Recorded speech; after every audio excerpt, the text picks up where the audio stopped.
अस्सलाम वालेकुम, खुशामदीद, सुबह खैर तमाम देखने वालों को। प्रोग्राम का नाम है गुड मॉर्निंग कराची और मेरा नाम है मोहम्मद यासर। नाज़रीन, प्रोग्राम गुड मॉर्निंग कराची में मुख्तलिफ ममनूतन मसाइल पर गुफ्तगू करते हैं और हमेशा से हमारी कोशिश रही है कि अवामी नौइयत के ममनूतन मसाइल के ऊपर प्रोग्राम में गुफ्तगू की जाए।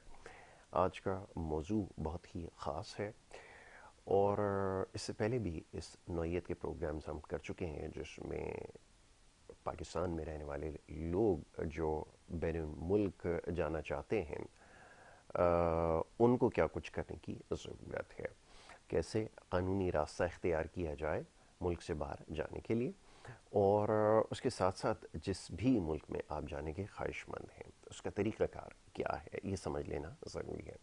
बहुत सारे हालिया दिनों में ऐसे वाक़यात पेश आए जिसमें लोग गैर कानूनी तरीक़े से मुल्क से बाहर जाने की जिन्होंने कोशिश की और बहुत भारी नुकसान इसका उठाना पड़ा। तो ऐसे प्रोग्राम्स करने का मकसद ये है कि जो लोग वाक़तन ख्वाहिशमंद हैं उनको क्या कुछ करने की ज़रूरत है, दस्तावेज़ात को कैसे मुकम्मल किया जाए, उसकी क्या तरतीब होनी चाहिए, और कौन कौन ऐसा है जो वाक़तन जा सकता है किसी भी मुल्क जैसे अमेरिका, कनाडा और इस तरह के दीगर और बड़े ममालिक हैं वहाँ पे। तो इसके लिए ज़रूरी है कि मामलात को सबसे पहले समझ लिया जाए, और ये बात आपको वही समझा सकता है या बावर करा सकता है जो इन मामलात को समझता हो। और इसको आम इस्लाम में जो है वो कंसल्टेंट कहा जाता है। जो इमिग्रेशन एक्सपर्ट है, इमिग्रेशन के मामलात को समझता है, वही आपको ये मामलात समझा भी सकता है। तो आज के जो हमारे मेहमान हैं बहुत ही ख़ास हैं, इमिग्रेशन एक्सपर्ट हैं अबू बकर आदिल साहब। उनको आज हमने मदऊ का रखा है, उनसे मुख्तलिफ हवालों से सवाल करेंगे। Thank you so very much, बहुत शुक्रिया आपका प्रोग्राम में वक्त देने के लिए। सबसे पहले अबू बकर, ये इमिग्रेशन का जो मामला है पाकिस्तानियों के लिए एक बड़ा ही पेचीदा मामला बन चुका है, और जैसे मैंने कहा कि बहुत सारे लोग इसकी वजह से नुकसान उठाते हैं, और क्योंकि कंसल्टेंट का इंतखाब सबसे पहले सबसे ज़्यादा ज़रूरी है, और क्योंकि जब बहुत ज़्यादा लोग बड़ी तादाद में जाने के ख्वाहिशमंद होते हैं तो हर शख्स फिर आपको पता है कि इमिग्रेशन एक्सपर्ट बन जाता है। मैं चाहूँगा ज़रा पहले इस हवाले से बात हो कि कितना ज़रूरी है कि सही इमिग्रेशन एक्सपर्ट का या कंसल्टेंट का सबसे पहले इंतखाब किया जाए, उसकी अहमियत क्या है। मैं चाहूँगा ज़रा इस पर बात हो। बहुत ज़रूरी है अगर आप अपने मुस्तकबिल का फ़ैसला लेने जा रहे हैं और किसी के साथ इस तरह की आप कोई डील साइन करने जी। वाले हैं।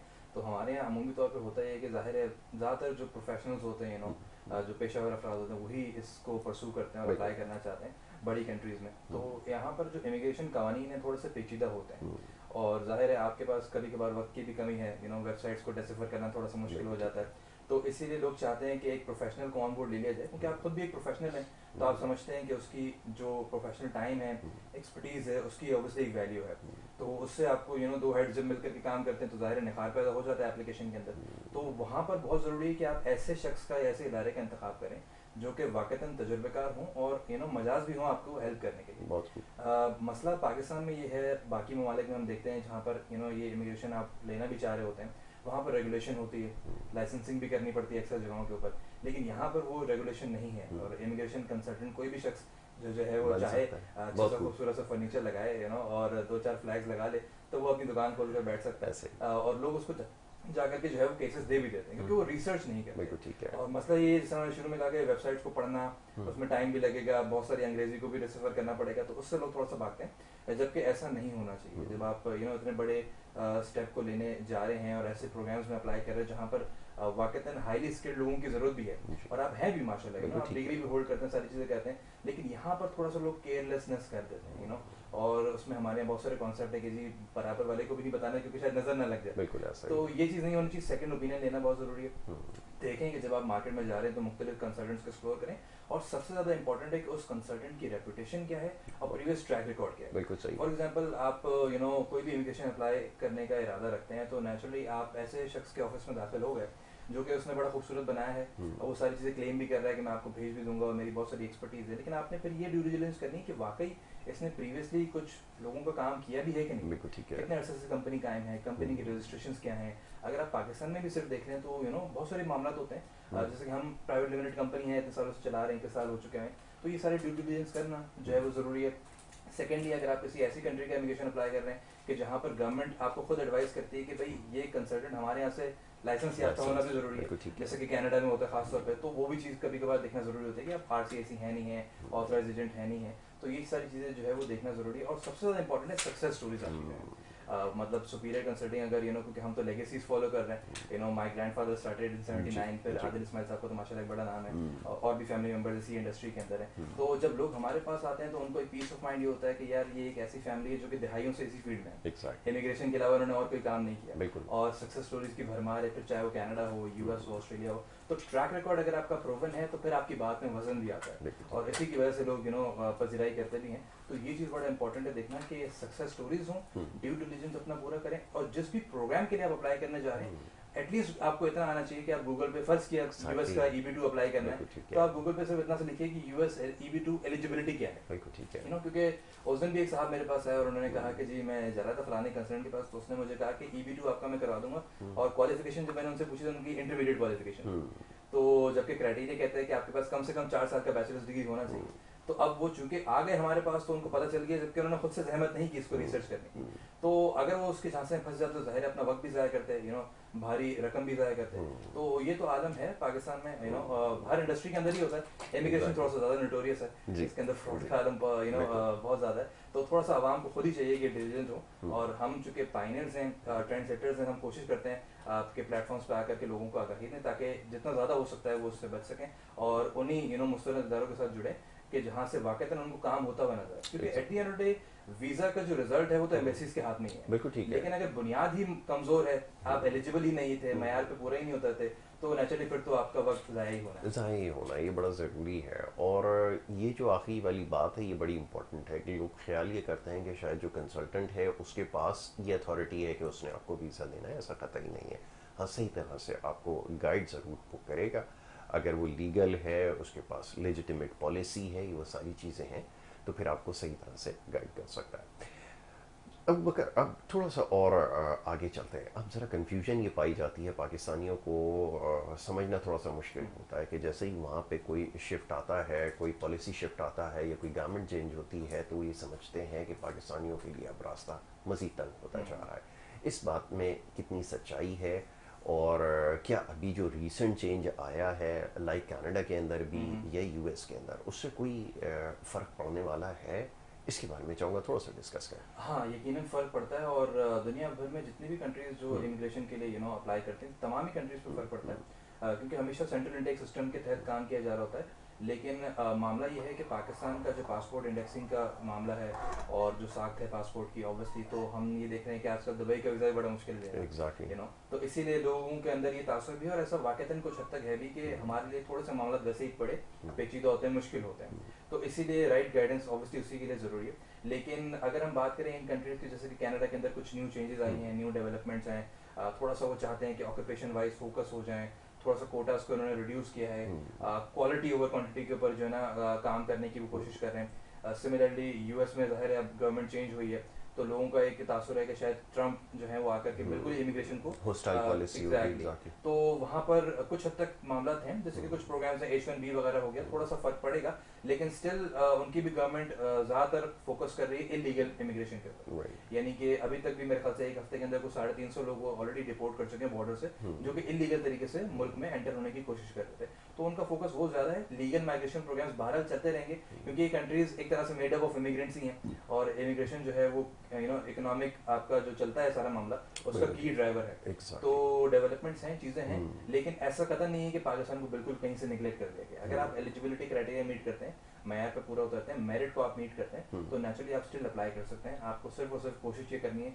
कि जो प्री रिक्विजिट्स हैं और जो उसके लिए you have to complete what it requires you to do, so वो चीज़ें करके, फर्स्ट किया कनाडा में अप्लाई करना है तो आइल्स एक मयारी आपको लेना पड़ेगा, एज लिमिट का थोड़ा सा ख्याल रखना पड़ेगा। US में कर रहे हैं तो नेचुरली आपके पास डिग्री प्रॉपर है, एक्सपीरियंस अच्छा है, पिटिशन आपकी उतनी कंपेलिंग होनी चाहिए, नेशनल इंटरेस्ट लाइन हो रहा है नहीं हो रहा, तो ये सारी चीज़ों को मद्देनजर रखते हुए अगर आप करते हैं तो इतना भी भारत मुश्किल नहीं है, still opportunities are available. And ये जो कुछ कंट्रीज हैं, कनाडा, ऑस्ट्रेलिया, US, यहाँ पर इमिग्रेशन प्रोग्राम स्टिल वायबल हैं और एक्सेसिबल हैं, थोड़ा सा जो है वो आपको रोड मैप बनाने की जरूरत है। एग्जैक्टली तो पहले इस चीज़ को समझना ज़रूरी है, और उससे भी पहले ये है कि थोड़ा सा खुद स्टडी कर लें, ज़्यादा बेहतर है। इन तमाम जिस भी कंट्री में आप अप्लाई करना चाहते हैं उसके बारे में, जैसे अभी अबू बकर ने बताया कि थोड़ा सा होमवर्क करने की भी ज़रूरत होती है। अब थोड़ा सा आगे चलते हैं। थोड़ी सी पहले कनाडा के हवाले से क्वेरी ज़्यादा आती जी हाँ। हैं। लोग कहते हैं ज़रा टाइम टेकिंग प्रोसेस है और इतना वाइबल नहीं रहा, हम्म, और इकोनॉमिक क्राइसिस की वजह से जो है वो बहुत ज़्यादा कॉम्प्लिकेशंस हो रही हैं। तो क्या आप एडवाइस करते हैं इस वक्त जो अप्लाई करना चाहते हैं? पहले जो लोग कर रहे थे वो ये कहते थे कि यार ये बड़ा देर से जाकर जो है ऐसे काम होता है। अब क्या सिचुएशन है, थोड़ा सा इस बारे में जी हाँ, कनाडा में थोड़ा सा जो है वो अनसर्टेनिटी इस वक्त है। ऑब्वियसली इकोनॉमिकल क्राइसिस हो गए, इन्फ्लेशन हो गया, हाउसिंग क्राइसिस हो गया, तो ये तो अपनी जगह पर है। और कोविड के बाद से हमने देखा ये था कि कनाडा ने एक तरह से दरवाजे खोले थे ऑलमोस्ट सभी के लिए। और उसमें ये बात भी कहना गलत नहीं होगा कि हमने देखा कोविड के बाद के ऐसे ऐसे लोग भी कनाडा गए जिनका फ्रेश पासपोर्ट था, और उन्होंने अप्लाई किए थे एप्लीकेशन और वीजाज लगे थे। कुछ अर्से बाद उनको ख्याल आया कि अच्छा अब इनको रोकना है, तो थोड़ा सा सख्त हुआ। अब जाकर के पिछले कुछ 6-8 महीने के अंदर ये हुआ है कि बहुत ज़्यादा रिडक्शन के ऊपर चले गए, क्योंकि मिनिस्टर्स ने, इमिग्रेशन मिनिस्टर्स ने खुद वाक़तन वाज़े तौर पे आकर ये बताया कि कनाडा ने अपनी गलतियों से सीखा है, और उन लोगों को उन्होंने ज़्यादातर इनवाइट कर लिया जो कि मैार पे पूरा नहीं उतरते थे, जो कि उतने क्वालिफाइड नहीं थे। तो ज़ाहिर है फिर कंट्री को स्ट्रगल करना पड़ता है, लायबिलिटी हो जाती है। पॉलिटिकल सिंपथीज भी होती है बहुत जगहों के ऊपर कि आपने अफगानिस्तान को भी दे दिया, यूक्रेन को भी दे दिया, बहुत सारे लोगों को इन किया आपने, तो वो तो चलता रहता है। लेकिन अब उनको थोड़ा सा ये है कि वो मयारी और बहुत ही चुन करके लें। तो इस वक्त जो सूरत हाल है वो ये है कि जो दो मशहूर ज़माना प्रोग्राम्स हैं, स्किल्ड इमिग्रेशन के, एक्सप्रेस एंट्री हो गया और प्रोविंशियल नॉमिनी प्रोग्राम्स हो गए जो सूबाई उस पर काम करते हैं, तो यहाँ पर नेचुरली अब वो फोकस कर रहे हैं ऑक्यूपेशंस के ऊपर बहुत ज़्यादा। तो कुछ कैटेगरीज हैं जो उन्होंने डिफाइन कर दी हैं, जैसे कि हेल्थ केयर प्रोफेशनल्स हैं, डॉक्टर्स, नर्सेज, फार्मासिस्ट हो गए, फिजियोथेरेपिस्ट हो गए, तो इनकी अभी इस वक्त बेतहाशा डिमांड है, और स्टिल काफ़ी लो स्कोर्स के ऊपर इन्वाइट कर रहे हैं। फॉर एग्जाम्पल अगर आप लेट 30s में भी हैं, आप एक मुनासिब सा 6.5 बैंड तक का आइल्स भी अप्रोच कर सकते हैं, तो still Canada is an option for you. Whereas STEM की जो कैटेगरी है, साइंस वाले, टेक्नोलॉजी वाले, इंजीनियरिंग वाले, मैथमेटिक्स वाले, इनके लिए भी ऑप्शंस अवेलेबल है, चांसेस अवेलेबल हैं। सिमिलरली ट्रेड्स वाले हो गए, एग्रीकल्चर वाले हो गए, तो ये कुछ 3-4 कैटेगरीज हैं जिसके लिए कनाडा स्टिल ओपन है और ऑपरेट कर रहा है, और उनको वो कैटेगरी बेस्ड ड्रॉज के थ्रू जो है वो इन्वाइट कर रहे हैं। बाकी जो ऑक्यूपेशंस है जैसे कि मार्केटिंग हो गया, बैंकिंग हो गया, फाइनेंस हो गया, तो इनके लिए थोड़ी सी दिक्कत अब बढ़ जाएगी, क्योंकि कोटा ओवरऑल रिड्यूस हो चुका है 50% से ज्यादा। तो अब ये भी जो कोटा बचा है ये भी उन्हीं को मिलेगा जो वो प्रायोरिटाइज कर रहे हैं। तो नेचुरली बाकी लोगों के लिए थोड़ी सी मुश्किलात हैं, उनको चाहिए कि और ऑल्टरनेटिव ऑप्शंस को देखें, क्योंकि सिस्टम काम करता है बैलेटिंग के ऊपर। और बैलेटिंग से मुराद ये है कि कोई भी शख्स आपको ये कह नहीं सकता कि सर आपका काम 6 महीने में हो जाएगा, क्योंकि आपने जब एप्लीकेशन बनानी है वो 1 साल तक वैलिड है। नेचुरली उस 1 साल के अंदर हर महीने कुछ राउंड्स ऑफ इन्विटेशंस होते हैं। आपने ये देखना होता है कि आपका नंबर कब लगता है, कब आप सेलेक्ट हो जाते हैं। जब भी आप सेलेक्ट होंगे तो फिर गवर्नमेंट ऑफ कनाडा कहती है कि ठीक है हम 6-8 महीने का वादा करते हैं कि इसमें हम वीजा प्रोसेस कर देंगे, बट वो सिलेक्शन कब होता है वो मैटर करता है एक्चुअली। अगर फर्स्ट के सिलेक्शन ही साल भर बाद हो रहा है नेचुरली जाके, तो ये प्रोसेस ऑल टुगेदर 1.5-2 साल के ऊपर जाएगा ही जाएगा, उस पर मोहित होगा। तो थोड़ा सा लोगों के दरमियान ये होता है कि यार बहुत लंबा है, टाइम टेकिंग है, but still it's quite less, क्योंकि बाकी जगहों पर इमिग्रेशन प्रोग्राम्स बहुत ज्यादा टाइम भी लेते हैं। जैसे कि यूएस में EB-2 के अलावा जितने भी बेशतर प्रोग्राम्स हैं उसमें 3-4-5 साल लग जाते हैं लोगों को, क्योंकि इमिग्रेशन होता ही लॉन्ग टर्म का प्रोसेस। एग्जैक्टली। बट चूंकि हमारे यहाँ थोड़ा सा हालात के पेश नजर भी लोग चाहते हैं कि बस जल्दी से कुछ हो जाए, तो उसके लिए मुख्तलिफ रूट्स पर अवेलेबल होते हैं। स्टूडेंट वीजाज हो गए, जॉब सर्च वीजाज हो गए, विजिटर वीजाज हो गए, तो उनका उसका इंतखाब करना चाहिए। लेकिन स्टिल आई वुड से कि ऐसा भी नहीं कि बहुत आपको जो है दिहाइयाँ लग जाएंगी अप्लाई करने में और हासिल करने में। लेकिन हाँ, ये जो कुछ ऑक्यूपेशंस हैं इनके लिए स्टिल गेट्स आर ओपन। बाकी लोगों को थोड़ा सा ब्रेनस्टॉर्मिंग करके बाकी ऑप्शंस की तरफ देखना चाहिए। ठीक है, बाकी ऑप्शंस में ऑस्ट्रेलिया, और पहले ऑस्ट्रेलिया की थोड़ी सी बात कर लेते हैं और फिर हम यूरोप साइड पे जाएंगे, तो ज़रा जर्मनी की बात करेंगे। आजकल अपॉर्चुनिटीज़ बड़ी अनफोल्ड हो रही हैं, कोई अपॉर्चुनिटीज़ जो है वो यंगस्टर्स के लिए ज़्यादा हैं। तो पहले यहीं से शुरू करते हैं कि ये अपॉर्चुनिटीज़ हैं किन के लिए, कौन इनको ग्रास्प कर सकता है। राइट, सो अगर हम ओवरऑल अपॉर्चुनिटीज़ की बात करें, क्योंकि आजकल ज़्यादातर लोग जो हमारे पास कनाडा के लिए भी अगर फॉर एग्जांपल आते हैं, दे आर ऑलवेज इंटरेस्टेड कि हम उनको अल्टरनेटिव ऑप्शंस दें।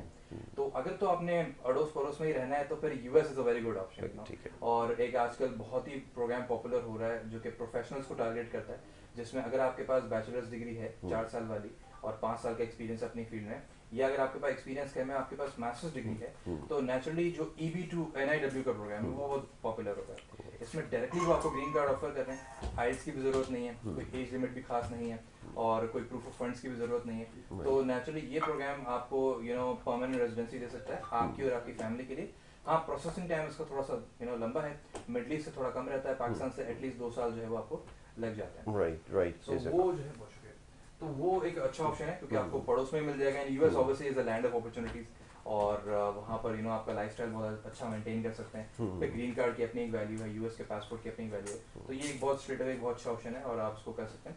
वेयर एज ऑस्ट्रेलिया में अगर आप जाते हैं तो नेचुरली वहाँ पर भी प्रोफेशनल्स की डिमांड है, और इंजीनियर्स, IT वाले हो गए, एजुकेशन से जो सेक्टर से ताल्लुक रखते हैं, इनके लिए बेतहाशा अपॉर्चुनिटीज हैं। सिस्टम ऑस्ट्रेलिया का भी it is quite similar to that of Canada, वो बैलेटिंग के ऊपर ही काम करता है। ठीक है। आपकी age, qualification, experience, language skills, spouse के क्रेडेंशियल्स, और जो आपके रिलेटिव्स हैं ऑस्ट्रेलिया के अंदर, इन फैक्टर्स के ऊपर आपको पॉइंट्स कुछ मिलते हैं, और उन पॉइंट्स की बुनियाद के ऊपर आप कंपीट करते हैं। दुनिया भर से लोग अप्लाई करते हैं और अपनी प्रोफाइल्स को सबमिट करते हैं। जिसके ज्यादा पॉइंट्स बनेंगे, जिसका ऑक्यूपेशन सबसे ज्यादा बेहतर होगा, उसको पहले सेलेक्ट कर लिया जाएगा। तो it is still a very good option. आप साल भर का, 1.25 साल भर का प्रोसेसिंग टाइम जहन में रख सकते हैं, और ऑस्ट्रेलिया भी एक अच्छी डेस्टिनेशन हो सकता है क्योंकि थोड़ा सा 360 डिग्री डिफरेंट एंगल के ऊपर है कंट्री, लेकिन ट्रॉपिकल रीजन है, वेदर अच्छा है, आपको अपना सा माहौल थोड़ा मिल जाता है। And over the years they have developed this thing कि वो इमिग्रेंट फ्रेंडली भी अब काफी हद तक हो गए, तो that is still a very good option as well. Whereas अगर आपने बड़ी कंट्रीज के अलावा थोड़ा सा हटकर के काम करना है, Europe is still a very good option. ऐसा नहीं कहूँगा कि मैं छोटी कंट्रीज में वो शामिल होता है, बट यहाँ पर थोड़ा सा लोग को ख्वाहिश ये होता है और इस हिसाब से होता है कि लैंग्वेज बैरियर शायद होगा। अगर हम जर्मनी की भी बात करें तो भारत लैंग्वेज बैरियर है अपनी जगह पर, लेकिन अगर वो कोई ऐसा प्रोग्राम जैसे अभी इन्होंने रिसेंटली लॉन्च किया अपॉर्चुनिटी कार्ड करके, अब वो 1 साल का जॉब सर्च वीजा है, उसके बाद अगर आपको जॉब मिल जाती है तो आपको परमानेंट रेजिडेंसी के मौके वो दे रहे हैं, जो कि उन्होंने पार्लियामेंट में एक नया रूल पास किया चंसन काटे के नाम से, कि अब पहले क्या होता था कि जॉब सर्च वीजा 6 महीने का था, PR मिलते मिलते बहुत अरसा लग जाता था। ठीक है। अब वो साल भर के बाद ही आपके लिए मामला सहल कर रहे हैं। तो लोग अभी तक भी ये सवाल पूछते हैं कि अच्छा जर्मन लैंग्वेज अगर नहीं होगी तो क्या होगा। तो प्रोग्राम अप्लाई करने के लिए जर्मन लैंग्वेज इसके अंदर मैंडेटरी नहीं है। अगर आपके पास 14 इयर्स क्वालिफिकेशन है, 2 साल एक्सपीरियंस है, और आप अंग्रेजी की महारत प्रूव कर सकते हैं, विच इज लाइक कि आपको 6 बैंड लेने हैं आइल्स के अंदर, तो नेचुरली आप इस अपॉर्चुनिटी के लिए अप्लाई कर सकते हैं। अब चूंकि वीजा को अप्लाई करने के लिए जर्मन लैंग्वेज मैंडेटरी नहीं है, तो नेचुरली आपको इससे घबराना नहीं है। फिर लोगों का सवाल होता है कि अच्छा वहां उतरेंगे तो फिर जर्मन लैंग्वेज फिर तंग करेगी। तो ऑब्वियसली जब आप किसी कंट्री जाएंगे, यूरोप में खासतौर पर, तो लैंग्वेज बैरियर थोड़ा बहुत रहेगा। बट यहाँ पर ये भी बात कंसिडर करने वाली है कि फॉर एग्जाम्पल अगर आप अपने मुल्क में भी देखें तो आपका कोई रेडी वाला हो गया या कोई छोटा दुकान वाला हो गया, तो वो आपसे अंग्रेजी में बात तो नहीं करता। एग्जैक्टली। वो आपसे अपनी ही जबान में बात बिल्कुल ठीक है। तो अगर आप इस तरह से लोकल ग्राउंड पर जज करेंगे तो वो तो अपनी ही जबान में उनके लोग आपसे बात करेंगे। बहुत अच्छी बात है। और जो कॉर्पोरेट सेक्टर है वहां पर जब वो बुला रहे हैं, अपॉर्चुनिटी कार्ड के तहत जुलाई में लॉन्च किया और अभी तक 25,000 वीजा इशू कर चुके हैं, तो जब वो बुला रहे हैं, डिमांड है, इंग्लिश लैंग्वेज की प्रोफिशिएंसी मांग रहे हैं, तो दैट मींस कि कॉर्पोरेट में बहुत हद तक अब अंग्रेजी बोली जाती है। Very right. ये थोड़ा सा प्रॉब्लम है। एग्जैक्टली। चलें अभी इसके ऊपर और गुफ्तगू करते हैं। छोटी सी ब्रेक के लिए कहा जा रहा है, छोटी सी ब्रेक लेंगे, ब्रेक के बाद वापस आएंगे। आप देखते रहिए हमारा programme.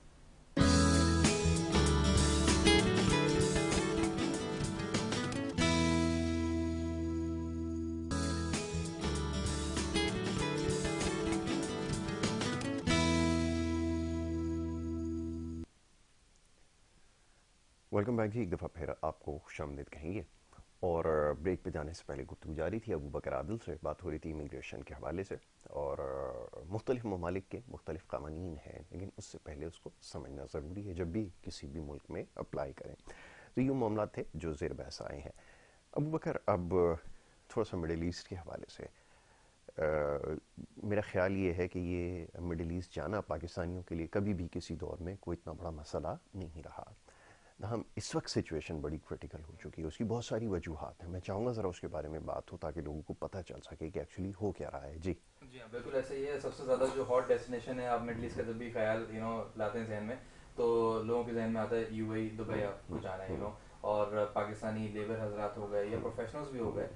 Dubai is a second home. Obviously job पकड़ी, आप चले गए, या विजिटर वीज़ा पकड़ी और आपने वहाँ जाकर जॉब तलाश करी, तो आप मिडल ईस्ट में काम इसी तरीके से होता है कि आपको एम्प्लॉयर ने वीज़ा दे दिया और आप रहना शुरू कर दिया आपने।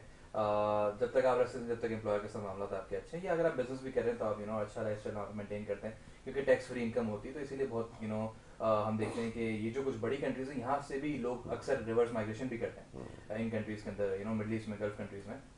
लेकिन पिछले कुछ अर्से के अंदर जो सबसे आसान डेस्टिनेशन रहा है ऐसे दराज से दुबई, जिसको खड़ा करने में पाकिस्तान का बहुत बड़ा हाथ रहा है, उसने अब पाकिस्तानियों को थोड़ा सा जो है रोकना शुरू कर दिया। और पहले कुछ सिलसिला यूँ शुरू हुआ था कि जब यूएई गवर्नमेंट ने अपना एमनेस्टी करके प्रोग्राम शुरू किया, उसका मकसद ये था कि जो मुल्क के अंदर गैर कानूनी तौर पर लोग रुके हुए हैं मुख्तलिफ नेशनैलिटीज़ के, उसके ऊपर क्रैकडाउन किया जाए और उनको जो है वो वापस भेजा जाए। कि फर्स्ट कि आप 30 दिन का वीज़ा लेके आए हैं तो अब आप ओवर स्टे कर रहे हैं, आप वापस नहीं जा रहे, तो इरादा ये था कि इन लोगों को वापस भेजना है, क्रैकडाउन करना है, डिपोर्टेशन की तरफ जाना है। तो उसमें मुख्तलिफ नेशनैलिटीज़ थी, श्रीलंका भी था, अफगानिस्तान भी था, पाकिस्तान भी ऑब्वियसली शामिल था। तो ये करते करते फिर कुछ उन्होंने अरसे बाद ये डिसाइड किया कि हमें थोड़ा सा उनको रोकने की ज़रूरत है, जिस जगह से हमें थोड़ा सा दिक्कत का सामना करना पड़ रहा है। तो पाकिस्तानियों के वीज़ाज उन्होंने रिजेक्ट करना शुरू किए और पहले कुछ शहरों को उन्होंने ब्लैकलिस्ट किया कि भाई यहाँ से एप्लीकेशन आएंगी तो नहीं देना है वीज़ा। उसके बाद में ये देखा कि भाई फैमिलीज को देना है, मर्द हजरात को नहीं देना, सिंगल अगर आप हैं तो आपको वीज़ा नहीं मिलेगा। एज लिमिट्स का तकाजा होने लगा कि 45 से कम होंगे तो वीज़ाज नहीं मिलेंगे। तो उसका फिर कुछ बहुत रिसेंटली मिनिस्टर्स ने उनके ये आकर के रीजनिंग बताई कि शायद, जो कि कुछ हद तक सही भी हो सकती है, कुछ हद तक शायद ना भी हो, क्योंकि पॉलिटिकली बहुत सी चीज़ें कवर भी करनी पड़ती हैं। तो वो उन्होंने ये बताया कि सोशल मीडिया का जो मिसयूज़ हुआ यूएई के अंदर हमारे उन भाइयों के थ्रू, जो कि जाहिर इतने शायद तालीम याफ्ता नहीं होते, वो कर जाते हैं मासूमाना हरकत। तो उसमें कुछ वीडियोस वायरल होना शुरू हुई कि जी वो बुर्ज खलीफा के सामने एक साहब खड़े हैं और उन्होंने जाने अनजाने में एक वीडियो बनाई जिसमें कि एक फॉरेनर खातून जो है वो कवर हो गई। तो obviously it is a crime कि आप किसी की भी फुटेज ले लें बगैर उसकी इजाज़त के। तो इस तरह के और भी कुछ मजीद वाक़यात हुए, तो फिर उन्होंने आहिस्ता आहिस्ता निगलेक्ट करना शुरू कर दिया।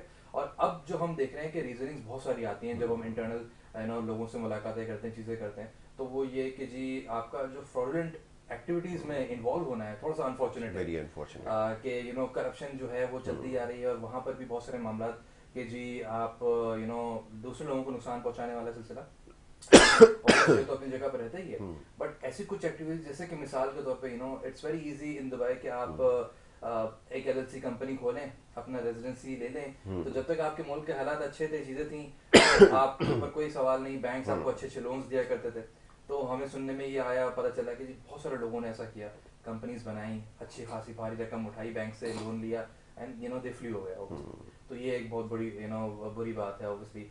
फिर इसके साथ साथ कि वहाँ पर आपको बड़ा आसान है एक रेंटल अपार्टमेंट एग्रीमेंट कर लेना किसी के साथ। फर्स्ट किया उसका महीने का रेंट है चाहे 5,000 दिरहम, अब आप उस 1 बेड अपार्टमेंट के अंदर रहने का आपका था काम, लेकिन आपने 15 लोगों को भर दिया बेड स्पेस के नाम पे। अब नेचुरली अब आप सबसे 1,000 दिरहम पकड़ रहे हैं। अब आपने 5 दिन में कमा 15 रहे, तो नेचुरली है तो इलीगल काम है। जब तक चल रहा है तब तक चल रहा है, जब तक आप किसी के हाथ में ना है। तो ये बहुत सारे एक्टिविटीज, ये सिर्फ कुछ एक आधे जो मैं बता रहा हूँ, बहुत सारी वजूहत की बिना पर उन्होंने अब जो है वो थोड़ा सा रोकथाम कर दिए।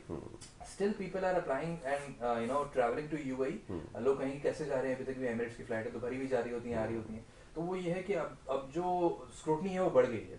पहले ये होता था कि आप CNIC ने एक पिक्चर दें, आपको दुबई की वजह 24 घंटे में आ जाता था। अब वो प्रोसेसिंग टाइम्स भी बढ़ गए और अब ज्यादातर वो जो 30 दिन वाला और 60 दिन वाला वीजा होता था, अब वो नहीं मिल रहे थे आसानी से।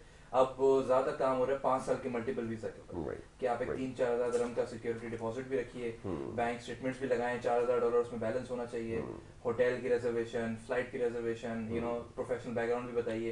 तो ये अब ऐसे ही हो गया जैसे कि आप यूके का कनाडा का वीजा अप्लाई कर रहे होते। तो थोड़ा सा स्क्रूटनी अब बढ़ गई है। ऐसा नहीं है कि बिल्कुल ही आप नहीं जा सकते, लोग अभी भी कंपनी फॉर्म करके भी ट्रैवल कर जाते हैं। बट स्टिल जो फर्स्ट के एक आम पाकिस्तानी हम और आप जैसे अगर चाहें कि जी 15 दिन की छुट्टी मनाने के लिए जाना है, तो अब वो 30 दिन का वीजा लेना बड़ा मुश्किल है, specially if you are below the age of 45। तो ये मसले मसाइल हैं इसमें। हमारी तो जाहिर है हम कोशिश यही करते हैं जब भी किसी अथॉरिटेटिव बंदे से मुलाकात हो तो उनको यही एडवाइस की जाए कि जो आपका पॉलिटिकल मसल होता है उसको यूज करना चाहिए और उसकी बेहतरी के लिए काम करना चाहिए, और ये होगा भी उसी तरीके से। क्योंकि लोग तो बहरहाल तभी समझेंगे जब आप उनके अंदर शऊर पैदा करेंगे तालीम के जरिए, और क्योंकि हमारे यहाँ वो तालीम इतनी आम नहीं है, एक्सेसिबल नहीं है, तो फिर इस तरह के वाक़यात तो आप एक्सपेक्ट कर ही सकते हैं। तो थोड़ा सा हमें चाहिए कि गवर्नमेंट को चाहिए कि लोगों को शऊर याफ्ता अगर बनाना है तो तब जाकर ही ये काम रुकेगा कि आपके पाकिस्तानी ही पाकिस्तानियों से फ्रॉड करना छोड़े पहले, और फिर बाकी लोगों से करना छोड़े, तो फिर जाकर आपके ही जगह पर खड़े होंगे। अदरवाइज दुबई का वीजा ना मिलना, it's a very unfortunate thing कि एक जमाना हुआ करता था कि आप एमिरेट्स की टिकट खरीदें रिटर्न तो आपको फ्री वीजा मिल जाया करता था। तो उनकी एमिरेट्स की एयरलाइंस की अगर हम खड़े करने की बात करें तो पाकिस्तान का बहुत बड़ा अमल दखल है, बट अब जो है ना सिलसिला ऐसा है कि मुंह पे टाइम हैज चेंज्ड, और वो इसी वजह से है कि थोड़ा सा इखलाकी तौर पे हम जो है ना वो नीचे की तरफ आ गए। तो वो अच्छा, इसमें जो है ना एक और बड़ी हमारी बदकिस्मती आप इसको समझिए ये है कि एक तो ये जो गदागरी है, जो बैगिंग है, इसने मामला भी बहुत ख़राब किए हैं। अभी बड़ी अनफॉर्चुनेट है, सुननी पड़ेगी ये बात आपको कि आपके पास से जो लोग वहाँ से डिपोर्ट किए जा रहे हैं वो इसमें भी जो है वो इंगेज हैं।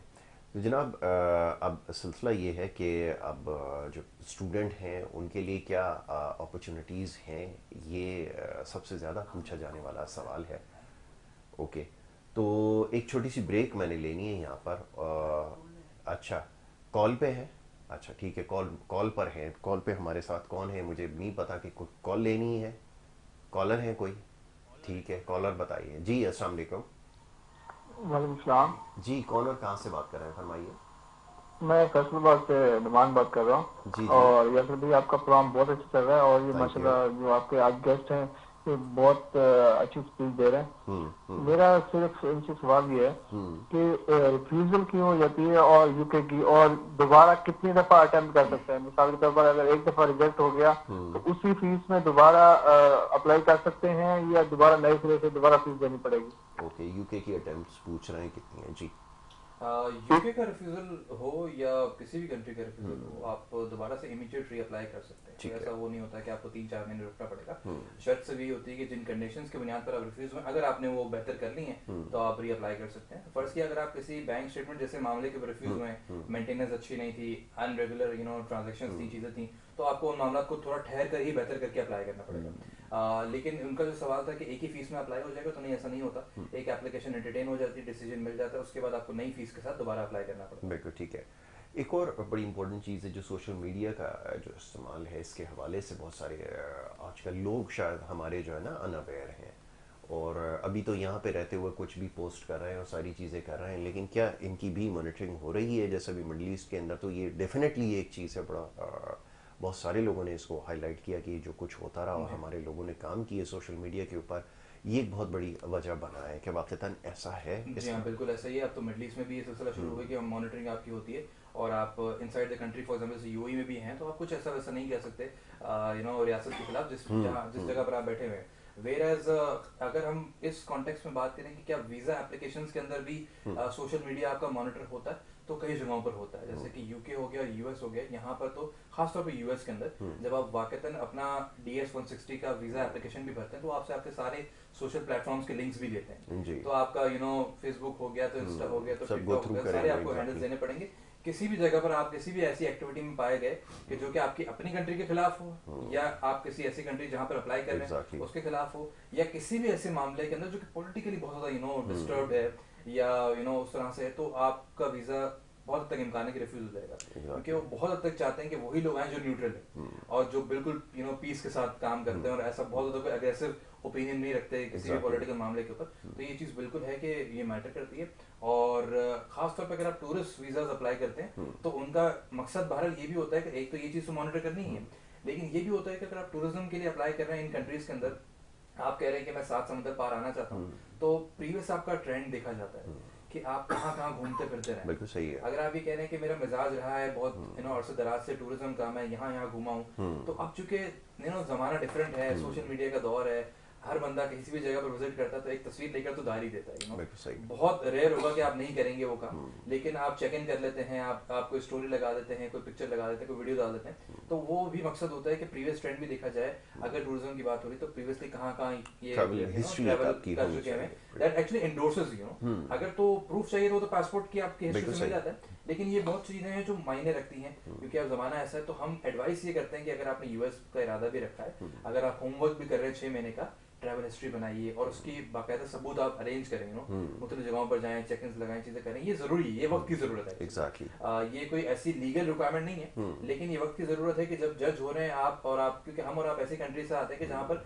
वीजा मिलना बड़ा मुश्किल है, और हर डॉक्यूमेंट जो हमारा जज होता है वो इस बुनियाद पर जज होता है कि ये कहीं फ्रॉड ना हो, ये फ्रॉडुलेंट डॉक्यूमेंट ना हो, फोर्ज डॉक्यूमेंट ना हो। तो इसीलिए हमें बहुत हद तक बहुत जगहों से एविडेंसेस क्लेम करने पड़ते हैं। So this is why it is very important कि आप अपना होमवर्क करें और इन सब चीज़ों को बहुत अच्छे तरीके से जो है ना वो मैनेज करें, बैलेंस लेके चलें, ये सबसे ज़्यादा ज़रूरी है। स्टूडेंट्स के लिए थोड़ी सी बात हो जाए, स्टूडेंट्स के लिए अपॉर्चुनिटीज़ कहाँ ज़्यादा नज़र आ रही हैं? लोग ऑस्ट्रेलिया को अभी वो कर रहे थे, देन फिर दीगर जगहों की, जैसे अभी यूरोप की बात हुई है, वहाँ पे लोगों ने जाना शुरू किया। अब स्टूडेंट्स ये जाना चाहते हैं कि कौन सी ऐसी जगह है आपके ख्याल में जो ज़्यादा उनके लिए वाइबल भी है और वहाँ पे अकोमोडेट ज़्यादा जल्दी हो सकते हैं? What do you think? In recent times we have seen a surge in the demand for European countries अगर हम Right. देखें तो क्योंकि अक्सर यहाँ से स्टूडेंट्स का ये होता है कि ना एक तो बजट फ्रेंडली मामला भी रहें और इतना नुकसान भी ना हो, स्कॉलरशिप्स मिल जाए तो फिर क्या ही बात है, Right. स्टाइपेंड मिल जाए तो क्या ही बात है, अच्छी जगह भी हो, तो यूरोपियन कंट्रीज के अंदर काफ़ी जो है ना आपको बेनिफिट मिलता है। ठीक है, एक कॉलर को शामिल करते हैं, कॉलर के साथ ही अपनी गुफ्तगू को आगे बढ़ाएंगे। जी अस्सलाम वालेकुम। जी अस्सलाम वालेकुम। जी, मुझे आवाज़ नहीं आ रही, कॉल ड्रॉप हो गई। ठीक है, अच्छा जी, तो स्टूडेंट्स के लिए यूरोप जी, है तो वो यूरोपियन कंट्रीज में इटली हो गया, जर्मनी हो गया, यहाँ पर आप समझ लीजिए कि अप टू 100% स्कॉलरशिप्स भी मिल जाती हैं आपको।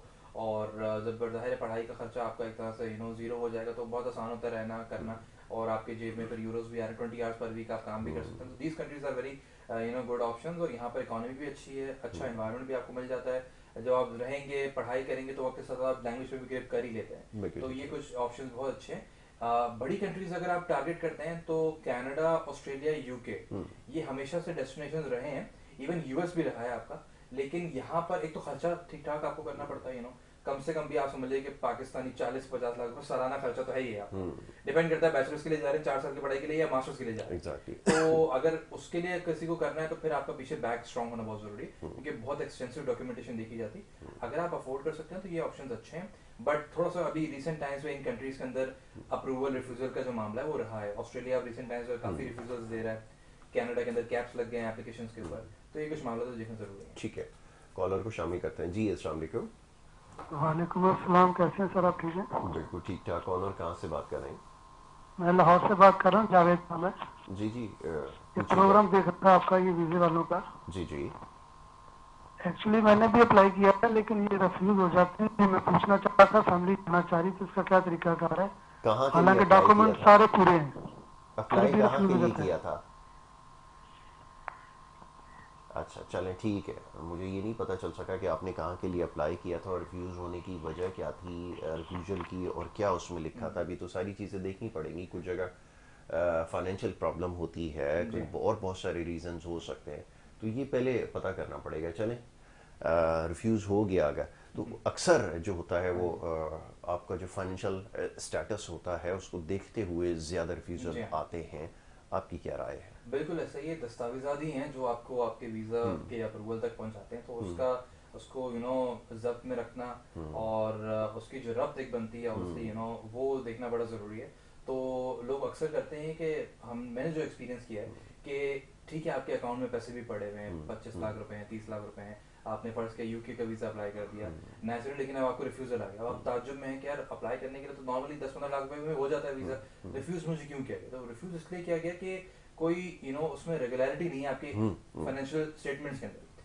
फर्ज किया आपने आज वीजा डाला, आपने पिछले दिन ही अपने अकाउंट में 25 लाख रुपए डाले, तो ये अब एक्सेप्टेबल नहीं है, क्योंकि नेचुरली वो देखना चाहते हैं पिछले 6 महीने की आपकी मेंटेनेंस। Exactly. अगर उसके अंदर मेंटेनेंस नहीं है, बैलेंस के अंदर बहुत ज्यादा अप एंड डाउन होता रहता है, और इरेगुलर ट्रांजैक्शंस हैं कि आप बता रहे हैं कि भाई मेरी ये एक सैलरी है, ये आती इतना खर्च होता है, इतने बचते हैं। अब इसके अलावा क्योंकि पाकिस्तान बहुत सारे मामला तो लोग बहुत सारी जगहों पे हाथ डाले हुए होते हैं, बहुत सारे काम चल रहे होते हैं, तो चलते फिरते आपकी सैलरी लाख रुपए की थी लेकिन किसी जगह से 2 लाख रुपए भी आ रहे हैं, किसी जगह से 50,000 रुपए भी आ रहे हैं, तो वीजा ऑफिसर को क्वेश्चन ये होगा कि अभी जो इतना पैसा आपने इकट्ठा कर रखा है ये आपका अपना है भी वाकई नहीं है। Exactly. आपके पास उसका पूरा एक्सेस है या नहीं, कल को आपको रिटर्न तो नहीं करने पड़ जाएंगे, तो that is why they refuse your application. तो ये चीज बहुत जरूरी है, और किसी जगह पर अगर किसी के पास बैलेंस था ही बहुत कम तो उसको तो इम्प्रूवमेंट करने की जरूरत है, बट ये चीजें भी देखना बड़ा जरूरी है कि जब आप अप्लाई करने। इसके अलावा रिफ्यूजल का सबसे बड़ा रीजन हमारे यहाँ की जो एजेंट माफिया है, रिफ्यूजल्स का रीजन सबसे बड़ा ये होता है कि फोर्ज डॉक्यूमेंट्स। क्लाइंट गया किसी कंसर्न के पास, उसने कहा मेरे पास सर इस चीज़ की कमी है, बैंक स्टेटमेंट नहीं है, फलाना चीज़ नहीं है, कंपनी का एनटीएन नहीं है, तो कंसल्टेंट जो कि पैसे लेने के लिए तैयार है, उसने कहा कि चल कोई मसला नहीं, मैं तो बैंक स्टेटमेंट लगा दूंगा, मैं अरेंजमेंट कर दूंगा, दिस एंड दैट हो जाएगा। लेकिन वो वहीं पर आपको समझ जाना चाहिए कि दैट इज वेयर आपने फंसना है, क्योंकि अगर 10 में से 6 लोग अगर निकल गए तो ये कोई बड़ी बात नहीं है, भरोसा वाली बात है। जो 4 फंसे जाएंगे तो वो रिफ्यूज भी होंगे और बैन भी हो सकते हैं मिसरिप्रेजेंटेशन के तहत, क्योंकि स्क्रूटनी होती है, बहुत तगड़ी होती है। कई जगहों पर शायद कुछ लोग निकल जाते हैं, लेकिन अमूमी तौर पे हम ये देखते हैं कि रिफ्यूजल का सामना आपको करना पड़ता है। अगर किसी कंसर्न ने अपनी जेब से कोई भी डॉक्यूमेंट लगाया तो उससे बिल्कुल रिफ्रेन करना चाहिए। आपको अपने ही दस्तावेजात के ऊपर हर चीज का होमवर्क करना बड़ा जरूरी है। लोग थोड़ा सा बस हैस्टी वे में होते हैं, जल्दबाजी कर लेते हैं और सबर का दामन छोड़ देते हैं आप, तो इसलिए आपका नुकसान होता है कि बस में कहीं भी बस फौरन से निकल जाए। बट अगर वो आप प्रॉपर रोड मैप के साथ, अच्छी एडवाइस के साथ करके करेंगे, होमवर्क करेंगे, फर्स्ट कि आपको यूके अप्लाई करना है, यूएस करना है, 6 महीने आपने मेहनत की, एप्लीकेशन तैयार की, तो फिर आपके वीजा मिलने के चांसेस यकीन बहुत बेहतर होंगे। तो थोड़ा सा इन सब चीजों को कंसिडर करना जरूरी है। बिल्कुल ठीक है। तो ये एक अमूमन गलती होती है और एक आम ख्याल पाकिस्तान में ये पाया जाता है कि जो आपका कंसल्टेंट है वो सारे डॉक्यूमेंट्स उसने आपको बना कर देने हैं, और ये जो बना के देने का सिलसिला है, जैसे बकर ने बड़ा क्लियरली बताया कि यहीं पे आप जो है वो ट्रैप हो जाते हैं। और बहुत दफ़ा ऐसा होता है कि कोई इतनी सीरियस ऑब्लिगेशन लग जाती है कि जिसके बाद फिर बहुत देर तक जो है उसके कॉन्सिक्वेंसेस आपको बर्दाश्त करने पड़ते हैं। तो जनाब एक ब्रेक यहाँ पर छोटी सी लेनी है, और ब्रेक के बाद जब वापस आएंगे तो गुफ्तगू जारी रखेंगे। आप देखते रहें।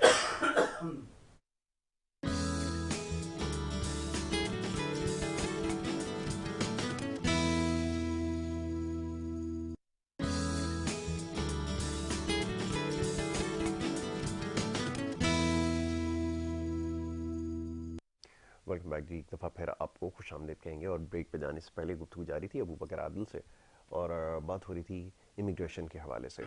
और इमिग्रेशन एक्सपर्ट हैं अबू बकर आदिल, और वो हमें बता रहे थे कि अगर आप किसी भी मुल्क जाना चाहते हैं तो उसके लिए तरीक़ाकार क्या हो सकता है कानूनी। अब जनाब बिज़नेस वीज़ा के हवाले से बात करते हैं।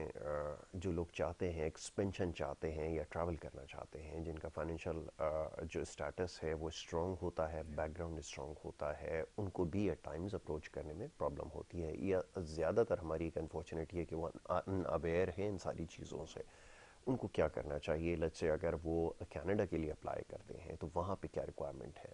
राइट, सो बिजनेसमैन हजरात ऑब्वियसली हर कंट्री चाहती है कि ऐसे लोग आए जो कि सरमाया लेकर के आएंगे, तो इकोनॉमिकल सिग्निफिकेंस है और उनको प्रायोरिटी भी मिलती है, प्रेफरेंस भी मिलती है, अच्छी एंटरटेनमेंट भी मिलती है, तो नेचुरली ऑप्शंस अवेलेबल हैं। खासतौर पे एंटरप्रेन्योर्स के लिए एक तरतीब ये होती है हमारे यहाँ कि एक अच्छा बिजनेसमैन, एस्टैब्लिश बिजनेसमैन जो कि एक्टिवली बिजनेस में इन्वॉल्व है, और एक वो शख्स है जिसके पास रकम अच्छी खासी सरमाया के लिए पड़ी है, वो सिर्फ इन्वेस्ट करना चाहता है। तो अब ये कुछ कंट्रीज जो हैं पिछले कुछ सालों के अंदर उन्होंने स्ट्रेटेजी ये तब्दील की है कि वो सिर्फ इन्वेस्टमेंट नहीं चाहते कि आप एक्टिव हैं या नहीं है उससे फर्क नहीं पड़ रहा, ये पहले जमाने में हुआ करता था। अब वो चाहते हैं कि आप एक बाकायदा एंटरप्रेन्योर के तौर पे आए, अपने साथ सरमाया भी लेकर के आए। तो दो चीजें जज होती हैं आपकी, एक तो नेटवर्थ आपकी जज होती है कि आपके पास कितने माली वसाइल हैं, उसकी कुल कीमत क्या है। तो नेचुरली आपके उसके अंदर जो लिक्विड और सॉलिड एसेट्स हैं वो देखे जाते हैं। आपके नाम पर ऑफिसेज हैं, घर हैं, प्लॉट्स हैं। तो जो मिनिमम जो इनके प्रोग्राम्स हैं सूबाई लेवल के ऊपर ऑपरेट होता है, तो हम इनको प्रोविंशियल एंटरप्रेन्योर नॉमिनी प्रोग्राम्स कहते हैं। तो इसके तहत कम से कम भी जो इन्वेस्टमेंट की और नेटवर्थ की रिक्वायरमेंट स्टार्ट होती है, नेटवर्थ आपका कम से कम भी 4 से 6 लाख डॉलर के दरमियान होना चाहिए कि आपके पास इतनी है नेटवर्थ, तो अब आप एलिजिबल है अप्लाई करने के लिए। और इन्वेस्टमेंट आप कम से कम भी आपकी स्टार्ट होगी 2 लाख डॉलर से ऊपर की। तो नेचुरली पाकिस्तानी 4 करोड़ पे तो ये कम से कम भी बनते हैं अगर हम कैनेडियन डॉलर की बात करें। अगर आप इतना इन्वेस्ट कर सकते हैं तो आपको एक स्ट्रॉन्ग बिजनेस प्लान देना पड़ेगा। उसके तहत दुनिया भर से बिजनेसमैन आजाद अप्लाई करते हैं, कंपटीशन होगा, जिसका प्लान मुनासिब है, जिसके फाइनेंशियल मुनासिब हैं, जिसकी डॉक्यूमेंटेशन अच्छी है, तो पॉइंट सिस्टम होता है, उसके तहत पॉइंट्स के तहत जज करते हैं, जिस तरह स्किल्ड इमिग्रेशन में भी होता है। और फिर आपको जो है वो परमानेंट रेजिडेंसी के लिए किसी भी एक प्रोविंस के अंदर इन्वाइट कर लिया जाता है। तो ये प्रोविंशियल प्रोग्राम्स होते हैं। एक प्रोग्राम हम कहते हैं स्टार्टअप वीजा का प्रोग्राम, ये फेडरल लेवल के ऊपर काम करता है, फेडरल गवर्नमेंट इसको मैनेज करती है। इसके अंदर आपको भारी कोई इन्वेस्टमेंट एसेट्स उस तरह से नहीं है आपका, लेकिन जो बिजनेस आइडिया है वो बहुत यूनिक और इनोवेटिव होना चाहिए। That is suppose to be something जो कि कनाडा में शायद पहले से नहीं चल रहा। तो अब आपने रिसेंट टाइम्स में देखा होगा ऐसे प्रोग्राम जैसे कि शार्क टैंक है। अब उसमें होता क्या है कि आप एक बिजनेस आइडिया लेकर के जाते हैं, शार्क के सामने पिच करते हैं, अगर समझ में आ जाता है तो वो आपको इन्वेस्ट करते हैं आपके ऊपर। तो सिमिलरली इस प्रोग्राम के अंदर आप अपना आइडिया लेकर के जाते हैं, एंडोर्समेंट बॉडीज बनी हुई हैं कुछ एंजल इन्वेस्टर्स होंगे, कुछ इंक्यूबेटर्स होंगे और कुछ जो है ना वाकईदन बॉडीज बनी हुई होंगी, तो जहाँ से आपको एंडोर्समेंट लेनी है, एक लेटर ऑफ सपोर्ट लेना है कि क्या वो आपके आइडिया को जो अगर उनको पसंद आया है वो आपको सपोर्ट करने के लिए रेडी हैं ये नहीं, प्रैक्टिकल भी है या नहीं है, दैट इज वेरी तो इंपॉर्टेंट। वो आपको प्रॉपर एक बिजनेस प्लान के तहत पिच करना पड़ता है। यूनिकनेस, उसकी स्केलेबिलिटी, कितना स्केल कर सकता है। मार्जिनल बिजनेसेस कभी भी एंटरटेन नहीं होते। मार्जिनल से मुराद ये कि उस बिजनेस से आपका और आपकी फैमिली का ही बस खर्चा निकलता है, एक्सपेंशन की तरफ ना जा सके वो देखते तो हैं। आपने हमेशा उस कंट्री को ये बताना है कि मैं आकर के आपके लोकल्स के लिए जॉब्स क्रिएट करूंगा और इकोनॉमी में क्या जो है वो एक बहुत अच्छा पार्ट कंट्रीब्यूट करूंगा, क्योंकि स्मॉल मीडियम एंटरप्राइजेस यूएस में, कनाडा में 20% 30% का इकोनॉमी कंट्रीब्यूट कर रहे होते हैं। तो नेचुरली ये भी प्रोग्राम अवेलेबल, ये भी एक अच्छा ऑप्शन है। इसकी इन्वेस्टमेंट की रिक्वायरमेंट्स मुख्तलिफ तरीके से काम होता है, बट आम समझने के लिए $75,000 एंड अबव की शुरू हो जाता है। द ओनली प्रॉब्लम इज कि बिजनेस इमिग्रेशन की जो प्रोग्राम्स है उसमें प्रोसेसिंग टाइम ज्यादा है, जो कि अक्सर कंसल्टेंट्स यहाँ पर नहीं बताते। और स्टार्टअप वीजा जो है वो इतने जमाने से चल रहा है, उसको प्रमोट ऐसे किया जाता है कि आप 6 महीने में चले आएंगे, जबकि 6 महीने तो आपको एप्लीकेशन डालने में सिर्फ लग जाते हैं। इसका एक्चुअल प्रोसेसिंग टाइम जो IRCC की गवर्नमेंट की वेबसाइट है उस पर भी सिर्फ 3.5 साल का प्रोसेसिंग टाइम मेंशन्ड है। तो अगर सबर का दामन लेके चल सकते हैं तो फिर तो ये अच्छा है ऑप्शन आपके लिए। वेयर एज कनाडा के बराबर में यूएस में अगर देखें तो वहां पर भी प्रोग्राम्स अवेलेबल हैं। जैसे कि अगर आपको डायरेक्ट ग्रीन कार्ड लेना है तो EB-5 एक बहुत मशहूर जमाना प्रोग्राम है।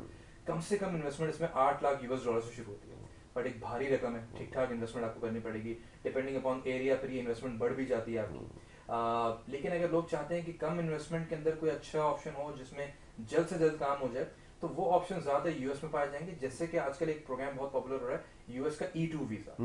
अब इसमें डायरेक्टली आपको ग्रीन कार्ड नहीं है, लेकिन आपका पाथवे ये बना देता है। वो कैसे कि अगर आपके पास कम से कम $1 लाख तक की है इन्वेस्टमेंट आपके पास पड़ी है, आप लगा सकते हैं, किसी भी आप बिजनेस में लगाइए। अब इसमें ये भी तकाजा नहीं है कि वो यूनिक हो या इनोवेटिव हो। कोई रिटेल स्टोर हो गया, फैशन स्टूडियो हो गया, फिटनेस स्टूडियो हो गया, कुछ भी आप कर सकते हैं, रेस्टोरेंट हो गया।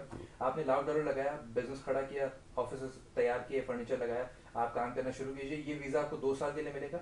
अब ये एक्सटेंडेबल है for as long as you want. करते करते करते आप यूएस में सारी जिंदगी रह सकते हैं। इस प्रोग्राम के तहत वो आप ग्रीन कार्ड या परमानेंट रेजिडेंसी नहीं दे रहे, बट जब आप कुछ अर्सा लगा लेंगे, अच्छा कमा लेंगे, तो फिर आप अगेन EB-5 के ऊपर स्विच कर सकते हैं, ग्रीन कार्ड के ऊपर अप्लाई कर सकते हैं। तो पाथवे आपको बनाने से बनेगा। और क्योंकि अक्सर लोगों को ये होता है कि यार कम इन्वेस्टमेंट के थ्रू कुछ कहीं पे काम हो जाए, बिजनेस वीजा भी हो जाए, साथ में फैमिली भी हमारी चली जाए, तो ये कर सकते हैं। बट वो लोग जो वाकईतन हाई नेटवर्थ इंडिविजुअल्स हैं उनके लिए ऑप्शंस अवेलेबल हैं।